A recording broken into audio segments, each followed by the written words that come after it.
kita sudah semakin dekat ke 10 akhir bulan Ramadan. Maka kajian di malam hari ini biasa kita membuka tafsir surah Al-Imran. Maka malam ini kita murajaah kembali membahas tafsir surah Al-Qadar. Ma'asyiral muslimin yang dimuliakan Allah Subhanahu wa taala, di dalam Al-Qur'anul Karim Allah Subhanahu wa taala tidak pernah menyebutkan ke malam Lailatul Qadar, menunjukkan bahwa malam Lailatul Qadar itu istimewa karena satu-satunya malam yang disebutkan keutamaannya oleh Allah Azza wa Jalla dari seluruh malam dalam satu tahun. Dan Allah Subhanahu wa taala sampai menurunkan satu surat khusus yang disebut dengan suratul Qadar. Allah Subhanahu wa taala berfirman, A'udzu billahi minasyaitonir rajim. Bismillahirrahmanirrahim. Inna anzalnahu fi lailatul qadr. Sesungguhnya kami turunkan Al-Qur'an di malam Lailatul Qadar. Di dalam Al-Qur'an Allah Subhanahu wa taala biasa mengkhitab dirinya dengan dhamir mutakallim, inni. Atau terkadang Allah Subhanahu wa taala mengkhitab dirinya dengan kalimat jama' nahnu, seperti dalam ayat ini. Dan apabila Allah Subhanahu wa taala menyebut dirinya dengan kata kami, bukan dengan kata aku atau saya, menunjukkan ini keagungan, bukan menunjukkan Allah itu banyak, tidak, tetapi menunjukkan nun al-azamah namanya, nun yang menunjukkan keagungan. Lalu apa bedanya kalimat inni dengan inna? Inni itu sesungguhnya aku, kalau inna sesungguhnya kami. Apabila Allah Subhanahu wa taala hendak membicarakan zatnya, maka biasanya Allah Subhanahu wa taala akan menyebut dengan kalimat inni, sesungguhnya aku. Innani anallah, sesungguhnya aku adalah Allah. Berarti kembali kepada zatnya.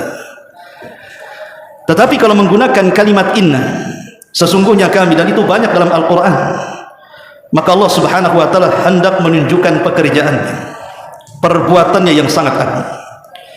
Karena dia memulai dengan sesuatu yang agung menggunakan kalimat nahnu, maka kalimat setelahnya pasti Allah menjelaskan sesuatu yang lebih agung. Seperti contohnya Allah mengatakan, inna nahnu nazzalna dzikra wa inna lahu lahafidun.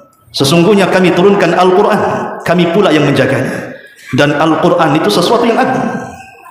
Sebagaimana dalam ayat ini Allah Subhanahu wa taala mengatakan, inna sesungguhnya kami anzalnahu, kami turunkan Al-Qur'an fi lailatul qadri, di malam Lailatul Qadar. Kalimat anzalna, turun, ma'ruf, turun itu sesuatu yang dari atas ke bawah, itulah turun, kalimat turun itu. Antum turun artinya dari atas ke bawah. Berarti Al-Qur'an itu turun dari atas. Ya, karena Allah Subhanahu wa taala itu ada di atas. Sebagian para ulama mengatakan, apa maknanya inna anzalnahu fi lailatul qadr? Sesungguhnya kami turunkan Al-Qur'an di malam Lailatul Qadar. Apa yang hendak dijelaskan di sini? Ada 3 penafsiran para ulama. Yang pertama, maksudnya Allah Subhanahu wa taala turunkan Al-Qur'an itu duf'atan wahidatan, sekali turun. Artinya Al-Qur'an itu turun 30 juz, sekali turun di malam Lailatul Qadar, tetapi tidak sampai ke bumi, hanya sampai ke langit pertama yang disebut dengan Baitul Uzza. Jadi Allah Subhanahu wa taala turunkan dari Lauhil Mahfuz Al-Qur'an 30 juz itu sampai ke Baitul Uzza yang ada di langit pertama. Ini makna inna anzalnahu fi lailatul qadar. Jadi malam Lailatul Qadar 30 juz turun dari Lauhil Mahfuz ke Baitul Uzza. Ini satu penafsiran.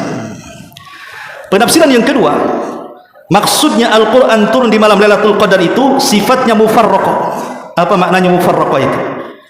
Maknanya mufarraqah itu tidak semua Al-Qur'an turun 30 juz. Tetapi Al-Qur'an itu turun angsur per angsur, ayat per ayat, selama 23 tahun, 13 tahun di kota Mekah dan 10 tahun di kota Madinah. Apakah semua Al-Quran ayat per ayat itu turun di bulan Ramadan dan di Lailatul Qadar? Bukan maksudnya. Maksudnya permulaan turunnya, bidayah nuzuli, permulaan turunnya.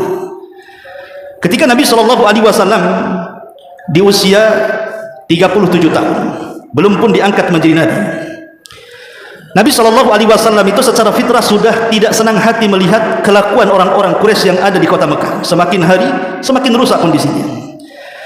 Makanya setiap tahun dalam sebulan Nabi SAW terkadang dia cari tempat untuk tafakur, terkadang ke Mina, terkadang ke Muzdalifah, terkadang ke tempat-tempat di sekitar Mekah.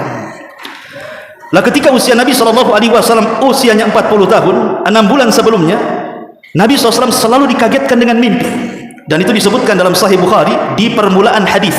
Kalau antum baca Sahih Bukhari, pada bab pertama itu ada judulnya bab kaifa badil wahyi, bagaimana turunnya wahyu. Itu bab pertama dalam Sahih Bukhari itu. Di situ Ummul Mukminin Aisyah radhiyallahu anha menjelaskan, jadi 6 bulan sebelum Rasul diangkat jadi Nabi itu Rasul selalu bermimpi, dan mimpinya seperti falak subuh. Seperti falak subuh itu artinya kalau malamnya bermimpi, besoknya jadi kenyataan. Jadi selama 6 bulan itu setiap Rasul bermimpi, selalu mimpinya jadi kenyataan. Dan itu ciri-ciri Nabi SAW akan diangkat jadi Nabi. Tepat ketika usia 40 tahun. Maka Nabi SAW kemudian izin kepada Khadijah untuk tafakur di sebuah tempat yang kita kenal hari ini. Bagi antum yang pernah umrah atau haji, taulah yang disebut dengan Ghari Hira atau Gua Hira. Disitulah Nabi SAW terakhir kali tafakur di dalam gua. Dan Gua Hira itu kan tinggi, Mekah di bawahnya. Seolah-olah Allah Subhanahu wa taala mengilhamkan Rasul untuk mencari gua tersebut, karena Rasul akan diangkat derajatnya, baik hissi ataupun maknawi. Hissi artinya dia akan dimuliakan dari seluruh manusia yang ada di Mekah, bahkan seluruh manusia yang ada di dunia, manusia dan jinnya. Secara maknawi tentu akan diangkat derajatnya, bukan hanya menjadi nabi dan rasul, tapi sayyidul awwalin wal akhirin, sayyidul anbiya wal mursalin fid dunya wal akhirah. Ma'asyiral muslimin yang dimuliakan Allah Azza wa Jalla, tepat ketika Nabi SAW berada di gua itu, di sini terjadi khilaf ulama. Apakah Jibril itu menemui Nabi SAW itu di 10 akhir Ramadan? Terjadi silang pendapat. Ada yang mengatakan tanggal 18 Ramadan, hari ini, malam ini, tanggal 18 Ramadan, Jibril mendatangi Nabi. Ada yang mengatakan tanggal 21, ada yang mengatakan tanggal 25, ada yang mengatakan tanggal 27. Sebagaimana ma'ruf dijelaskan dalam kitab Ulumul Quran.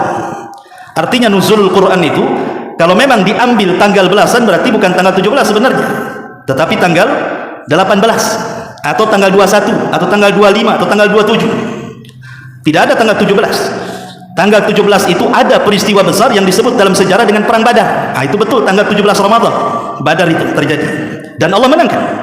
Tapi nuzulul Quran itu kalau mau ngambil ya tanggal 18 atau tanggal 21 atau 25 atau 27. Tapi kita tidak peduli masalah hari. Yang jelas Al-Quran itu turun. Apakah di tanggal 18 ataukah di tanggal 21 atau 25 atau 27 atau di tanggal-tanggal ganjil, ini ala ikhtilafil ulama.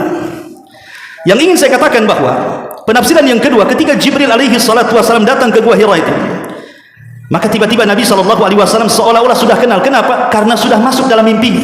Makanya Rasul tidak kaget ketika berjumpa dengan Jibril dalam bentuk manusia. Maka Jibril pun memeluk Nabi SAW, kemudian membisikkan di telinganya, Iqra ya Muhammad, baca wahai Muhammad. Di pikiran Nabi SAW membaca itu artinya membaca tulisan. Lah Nabi itu Rasulul Ummi, dia tidak bisa baca, tidak bisa tulis. Makanya spontan Nabi SAW mengatakan, ma'ana biqari, saya tidak bisa baca. Tapi Jibril terus memeluk Rasul dengan erat sekali, dan Jibril sekali lagi mengatakan, Iqra ya Muhammad. Rasul juga mengulang dengan kalimat ma'ana biqari sampai 3 kali. Sampai pada pelukan yang ketiga Rasul sampai berkeringat karena pelukannya sangat erat sekali. Kemudian Rasul tetap mengatakan ma'ana biqari, saya tidak bisa baca. Dari sini Jibril mengatakan, Iqra bismi rabbikal ladzi khalaq, khalaqal insana min 'alaq, Iqra wa rabbukal akram alladzi 'allama bil qalam, 'allamal insana ma lam ya'lam. Inilah surat dan ayat yang pertama turun kepada Rasul. 5 ayat pertama dalam surah Alaq yang menunjukkan SK didaulatnya Rasul menjadi seorang nabi. Makanya ada istilah ulama sejarah, nubbi'a bil alaqi wa ursila bil mudaththir. Diangkat jadi nabi dengan al-alaq dan diangkat menjadi rasul dengan al-mudaththir. Lah ketika Jibril ini mentalkinkan suratul Alaq, inilah yang Allah Subhanahu wa taala katakan, inna anzalnahu fi lailatul qadar. Sesungguhnya kami turunkan Al-Quran di malam Lailatul Qadar. Maksudnya surah yang pertama, surah Alaq 1-5 turun di malam Lailatul Qadar, tapi tidak dijelaskan tanggalnya. Ini menjadi khilaf para ulama ya kan. Ini penafsiran yang kedua. Penafsiran yang ketiga, maksudnya inna anzalnahu fi lailatul qadar, maksudnya inna anzalnahu, sesungguhnya kami turunkan Al-Quran di malam Lailatul Qadar. Allah hendak menjelaskan sya'nul lailah, tentang keagungan malam. Bahwa Allah Subhanahu wa taala sedang menjelaskan kepada kita bahwa malam Lailatul Qadar itu malam yang sangat agung sekali. Makanya saya katakan di mukadimah tadi, tidak ada satu malam dalam Quran yang dijelaskan keutamaannya dalam satu tahun kecuali Lailatul Qadar. Nah, Allah hendak menjelaskan keutamaan Lailatul Qadar di sini. Dengan turunnya Al-Qur'an, malam itu menjadi mulia. Dengan turunnya Al-Qur'an, malam itu menjadi mulia. Dan karena Al-Qur'an turun pertama kali di kota Makkah, maka Makkah menjadi mulia. Karena Al-Quran turun pertama kali kepada Rasul, maka Rasul menjadi mulia. Karena Al-Quran turun di malam Lailatul Qadar, maka malam Lailatul Qadar menjadi mulia. Dan karena Al-Quran turun di bulan Ramadan, Ramadan menjadi mulia. Bahkan ketika Al-Quran turun kepada umat Islam, maka Allah katakan kuntum khaira ummah, kalian sebaik-baik umat. Itulah makna inna anzalnahu fi lailatul qadr. Kemudian di sini ada kalimat Lailatul Qadr. Lailah dalam bahasa Arab itu mudhaf, Al-Qadri itu mudhaf, mudhaf ilaih. Bergantung belajar bahasa Arab tentu paham. Mudhaf dan mudhaf, mudhaf ilaih nanti.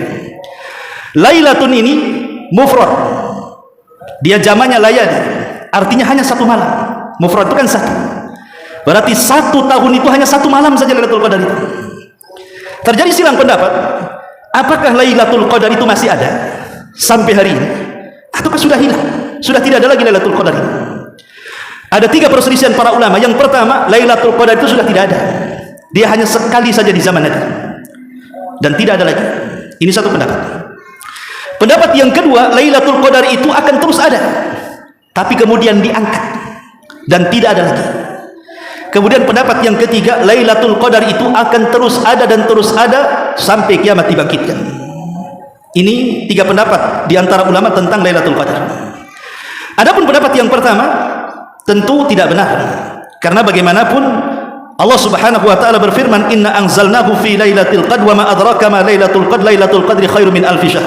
Allah menjelaskan secara umum dalam Quran, dan Rasul sallallahu alaihi wasallam mengatakan taharrau lailatul qadri fil witri min al ashril awakhir min Ramadan. Carilah Lailatul Qadar di tanggal-tanggal ganjil di 10 akhir Ramadan. Maknanya Lailatul Qadar itu tetap ada.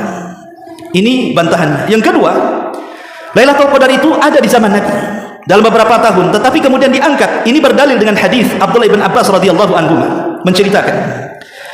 Jadi satu malam Nabi sallallahu alaihi wasallam turun Jibril memberitahu tanggal Lailatul Qadar. Saking senangnya Rasul, sudah tahu nih tanggalnya. Dia ingin memberitahu sahabat-sahabatnya. Berjalannya Rasul keluar kemudian masuk ke masjid. Maksudnya dia ingin berkhutbah memberitahu tanggal Lailatul Qadar. Masalahnya di masjid itu ada dua orang yatalah, bertengkar, bahkan kemudian suaranya sampai melengking dan meninggi melebihi suara Nabi. Akhirnya Nabi SAW sibuk kemudian melerai dua orang yang sedang bertengkar. Saking sibuknya sampai akhirnya betul-betul kemudian Rasul mengislah keduanya. Rasul lupa mau ngasih tahu tanggalnya itu, langsung balik dia. Dari sini kata para ulama, sejak itulah Lailatul Qadar diangkat. Kenapa? Karena dosa para sahabat, mereka sudah mengangkat suara mereka di atas suara Nabi. Ini satu pendapat. Tapi pendapat yang terakhir wallahu alam, ini pendapat yang kuat bahwa Lailatul Qadar itu tidak pernah diangkat. Lailatul Qadar itu akan tetap ada, dan itu berdasarkan nas Al-Qur'an dan juga hadis-hadis Nabi sallallahu alaihi wasallam bahwa setiap tahun itu Lailatul Qadar akan senantiasa ada. Akan tetapi kita tidak mengetahui tanggalnya saja. Aisyah ummul mukminin radhiyallahu anha pernah ditanya tentang kapan Lailatul Qadar. Maka Aisyah radhiyallahu anha menjawab, kondisi atau keberadaan Lailatul Qadar itu sama dengan Ismul A'zam dalam Asmaul Husna. Kita tidak tahu yang mana satu nama Allah yang agung dalam Asmaul Husna, yang kalau kita minta pasti dikabulkan, yang kalau kita berdoa pasti dijabah. Kita tidak tahu yang satu. Ada yang mengatakan Allah, ada yang mengatakan Al-Hayyu Al-Qayyum, ada yang mengatakan Ar-Rahman Ar-Rahim, macam-macam perselisihan para ulama. Tapi pendapat yang kuat wallahu a'lam, Ismul A'zam itu yang mana satu. Lah seperti Ismul A'zam dalam Asmaul Husna, begitulah Lailatul Qadar di 10 akhir Ramadan. Kita tidak tahu di tanggal 21 kah, 23 kah, 25 kah, 27 kah, 29 kah, wallahu a'lam. Walaupun kebanyakan para ulama ada yang mengatakan Lailatul Qadar itu tanggal 27. Tentu nanti kita akan sebutkan perselisihan dan dalilnya, ya, nanti di akhir kalau cukup waktunya ya besok. Tapi yang jelas di sini bahwa kalimat lailah itu hanya satu malam. Dari sini terjadi khilaf para ulama, kapan dimulainya? Karena dalam surah Al-Qadar ini tidak dijelaskan awalnya, hanya dijelaskan akhirnya. Apa maksudnya tidak dijelaskan awalnya, hanya dijelaskan akhirnya? Akhirnya Allah Subhanahu wa taala jelaskan di dalam surah Al-Qadar itu, min kulli amrin salam hiya hatta matla'il fajr, itu hanya disebutkan sampai waktu fajar. Akhirnya dijelaskan Lailatul Qadar itu berakhir dengan waktu fajar. Ini akhirnya, tapi awalnya tidak dijelaskan, hanya disebutkan malam Lailatul Qadar. Kalimat malam ini menjadi khilaf juga, kapan dimulai waktu malam ini. Sebagian para ulama mengatakan bahwa dimulai waktu malam itu ya ketika terbenam matahari, masuk waktu maghrib, itulah disebut malam. Makanya kenapa Nabi SAW menyuruh anak-anak itu disuruh masuk ketika waktu maghrib kan? Karena menjelang malam. Di situ banyak setan yang bermain-main di situ, dan baru boleh dikeluarkan anak-anak itu setelah Isya. Dan itu menurut kita manusia malam itu ketika terbenam matahari. Tapi di sana ada yang berpendapat tidak, malam itu bukan dimulai di waktu maghrib, tapi malam itu dimulai di waktu asar. Mana dalilnya? Nabi SAW mengatakan, ya ta'aqabuna fikumul malaikatu, malaikatul laili wa malaikatul nahar, wa yajtami'una fi salatil asri wa salatil fajr. Allah Subhanahu wa taala setiap hari itu menugaskan para malaikat. Ada malaikat yang bertugas di malam hari, ada malaikat yang bertugas di siang hari, dan berkumpulnya di dua waktu salat. Pertama salat asar, yang kedua salat fajar. Ketika Nabi SAW mengatakan ada malaikat-malaikat yang bertugas di malam hari, kemudian Rasul memulai dengan kata-kata asar dan diakhiri dengan fajar, menunjukkan bahwa malam itu dimulai di waktu asar. Berarti Lailatul Qadar itu dimulai di waktu asar dan diakhiri di waktu fajar. Wallahu alam, saya cenderung kepada pendapat yang kedua, bahwa Lailatul Qadar ini dimulai di waktu asar dan berakhir di waktu fajar. Makanya orang yang i'tikaf, orang yang hendak i'tikaf 10 akhir Ramadan, maka masuknya menjelang asar. Salat asar baru masuk ke masjid, karena itu sudah masuk waktu malam. Dari sini kita tahu bahwa kalau kita masuk di 10 akhir Ramadan, maka hati-hati, intabi, hati-hati. Kalau sudah masuk waktu asar, minimalnya 10 hari menjelang akhir Ramadan ini, jangan lupakan ibadah. Logikanya begini, ikhwan. Kalau seandainya kita ingin bersedekah dan ingin bertepatan dengan malam Lailatul Qadar, kalau antum tidak punya uang banyak, anggaplah punya uang 10.000. Antum pecah saja 10.000 itu menjadi 1.000-an. Kemudian setiap hari antum ngenceleng 1.000, besoknya lagi 1.000, besoknya lagi 1.000. Tidak mungkin yang 1.000 perak itu tidak bertepatan dengan Lailatul Qadar. Mustahil. Pasti ada yang 1.000 itu yang bertepatan dengan Lailatul Qadar. Kalau seandainya yang 1.000 itu bertepatan dengan Lailatul Qadar, seolah-olah antum berinfak setiap hari 1.000 sampai 83 tahun, atau bahasa Quran 1.000 bulan. Subhanallah. Siapa yang bisa infak walaupun 1.000 setiap hari 83 tahun? Usia kita aja nggak sampai segitu. Menunjukkan bahwa jangan sampai lalaikan ibadah. Atau contoh lah umpamanya yang ringan. Setiap hari kita membaca surah Al-Ikhlas. Umpamanya ba'da maghrib atau ba'da tarawih, baca saja. Kalau antum malas baca Quran, baca surah Al-Ikhlas.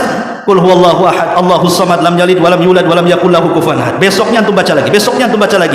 Tidak mungkin 10 hari antum membaca surah Al-Ikhlas tidak bertepatan dengan Lailatul Qadar. Pasti ada yang bertepatan dengan Lailatul Qadar. Bayangkan orang yang membaca surah Al-Ikhlas itu pahalanya sepertiga Quran. Berarti kita mendapatkan pahala setiap hari sepertiga Quran kita baca selama 83 tahun lamanya. Luar biasa. Macam mana orang yang bisa menghidupkan 2 jam, 3 jam, 4 jam, bagaimana sampai fajar? Itulah yang disebutkan dalam Al-Quran, Lailatul Qadri khairun min alfi syahri.